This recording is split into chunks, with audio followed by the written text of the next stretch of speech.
In the spotlight tonight, the failure to launch. The Space Shuttle Endeavour was supposed to lift off at noon today in front of 700,000 onlookers.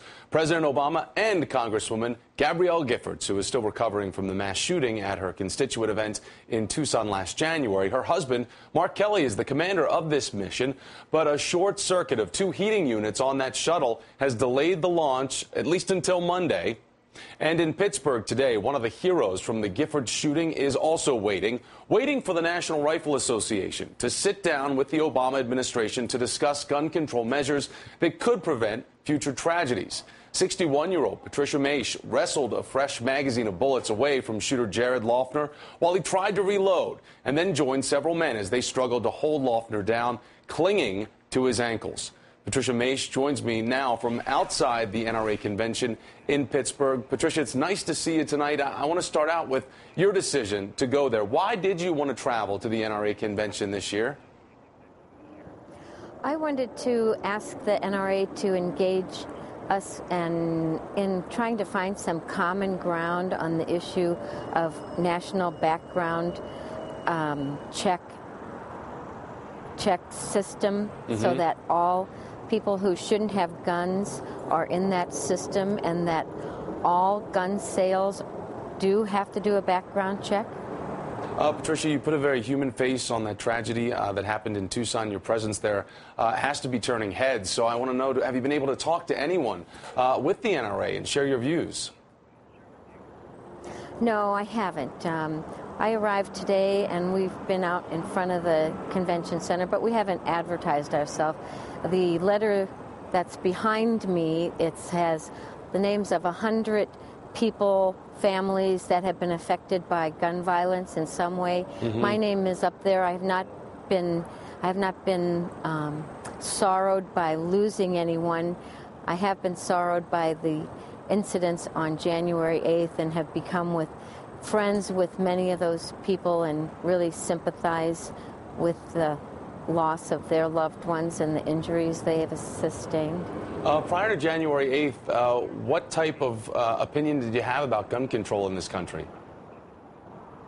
I've always thought you should have guns to defend yourself if you chose to. I don't have any guns in my house, but that doesn't mean I don't think other people shouldn't. So I was always neutral on it in the past. So you do believe in the constitutional right to bear arms. It's the problem that stems from the availability of the clips that we're seeing on our screen right now, these extended magazine clips. I know you said that you haven't publicized or advertised the fact that you're there. Hopefully this interview is going to do that for you, and the proper people at the NRA are going to see this. But what are you hoping to accomplish with the rally tomorrow? We're hoping to bring to the forefront to the NRA how many people have been affected, and to show the nation that we are committed to trying to make a bit of change to make the existing laws more effective, to engage those laws completely.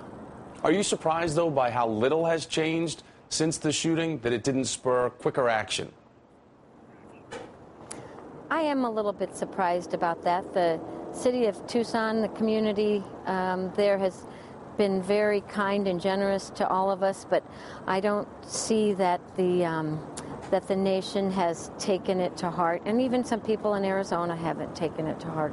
I know you said that you do believe in an individual's right to bear arms. Your Governor, Jan Brewer, recently signed a bill making the Colt single-action Army revolver the official state gun of Arizona. So in your opinion, do you think it's a little insensitive to you and the people who lost loved ones or were wounded at the Giffords shooting only 3 months ago that the legislature would make passing a bill like that such a priority? It does make me sad that they have chosen to do that over all the other important issues that we are contending with in Arizona. I don't take it as an affront. The politics in Arizona is pretty conservative, and that's one of their issues. But I do find it sad that they choose to do that right now in light of the Giffords shooting, but more importantly, in light of the fact that we have so many other issues that should be their priority. And Patricia, when you think back to that day of the shooting and you think back at how brave and courageous you were for what you did, do you think that there's anything that you would do differently? I'm sure you played this over in your mind over and over again since that day.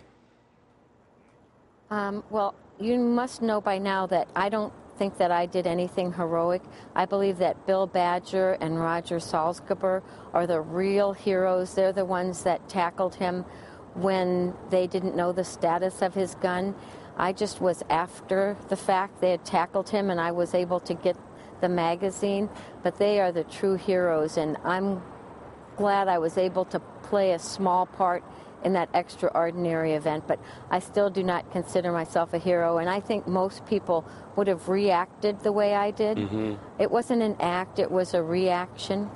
I'm glad I was there to serve that small part. Well, you don't have to call yourself a hero, but I think in my own humble opinion, you are a hero. Patricia Mace, thanks for joining us tonight, and we wish you the best in your efforts there to get an audience with someone from the NRA to hear your concerns. Thank you again, Patricia. Thank you. I appreciate the time.